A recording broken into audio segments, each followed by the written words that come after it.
আমার স্বামীর অতিরিক্ত শারীরিক চাহিদার কারণে আমার গর্ভের সন্তানটি প্রতিবন্ধী হয়ে দুনিয়াতে আসে। তাহলে গল্পটি আপনাদের শুরু থেকেই বলি। 2021 সালে একটা ছেলের সাথে আমার পরিচয় হয়। ছেলেটির নাম ছিল রাব্বি। রাব্বির সাথে আমার যেদিন প্রথম পরিচয় হয় সেই দিনই ও আমাকে প্রপোজ করে। আমারও তাকে ভালো লাগতে শুরু করে। এইভাবেই তার সাথে আমার রিলেশন শুরু হয়। রিলেশনের বয়স যখন 1.5 বছর হয় তখন হঠাৎ করে আমার বাড়ি থেকে সবকিছু জানাজানি হয়ে যায়। জানাজানি হওয়ার পরে আমার উপর অনেক টর্চার করা হয় এবং তার থেকে দূরে সরানোর অনেক চেষ্টা করে সবাই। আমাকে বাড়িতে আটকে রাখা হয়, এমনকি টয়লেটে গেলেও আমার মা আমার সাথে সিআইডির মতো লেগে থাকতো। প্রায় 16 দিন আমি এই অবস্থাতেই ছিলাম। তারপর আমি আমার মায়ের ফোন চুরি করে রাব্বিকে ফোন দিয়ে অনেক কান্নাকাটি করি আর তাকে বলি তুমি আমার বাড়িতে বিয়ের প্রস্তাব পাঠাও। তারপর রাব্বির বাবা আমার বাড়িতে ঘটক পাঠায় ঠিকই, কিন্তু 2 লাখ টাকা দাবি করে। তারপর আমার আব্বু আম্মু বলে যৌতুক দেওয়া তো দূরের কথা, দরকার হলে আমাদের মেয়েকে আমরা নিজে হাতে মেরে ফেলবো, কিন্তু এই জায়গায় কখনো বিয়ে দেব না। রাব্বির আর্থিক অবস্থা খুব একটা ভালো ছিল না, আমাদের থেকে নিচু ছিল আর কি।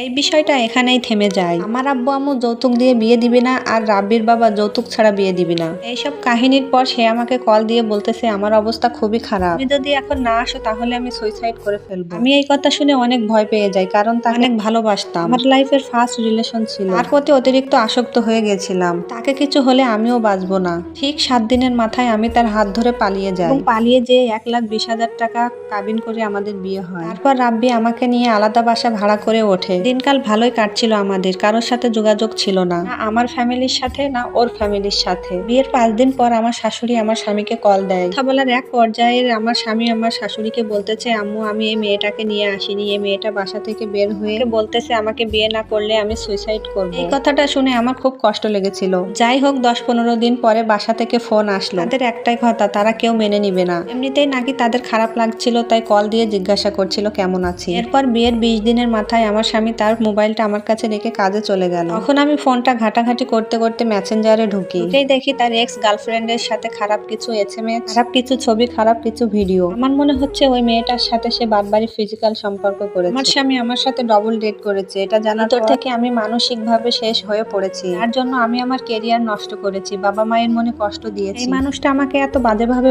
ঠকালো। যাই হোক এই বিষয়গুলো যখন আমি দেখলাম তখন আমি সবকিছুই মেনে নিলাম। তখন আমি আমার স্বামীকে বললাম দেখো যা কিছু হয়েছে হয়েছে, তুমিও সবকিছু ভুলে যাও, আমিও সবকিছু ভুলে যাই, আমি তোমার সাথে থাকতে চাই সারা জীবন। কিছুদিন পর আমার বড় বোনের বিয়ে ঠিক হয়। সেই সুযোগে সবাই মিলে আমার বাবা মাকে বোঝায় তারা যেন আমাদেরকে মেনে নেয়। আমার বাবা মাও সবার কথা মতো আমাদেরকে মেনে নেয়। আমার স্বামীকে সবাই পছন্দ করে, জামাই হিসাবে যতটুকু সম্মান আদর পাওয়া সে পেয়েছে। এর কিছুদিন পর আমি বেবি কনসেপ্ট করি। আমার স্বামী আমাকে সবসময় বলতো নর্মাল ডেলিভারি কি করে হয় ওইসব ভিডিও দেখবা, ওই সমস্ত খাবার খাবা। প্রেগনেন্সির সময় আমার অনেক কিছু খেতে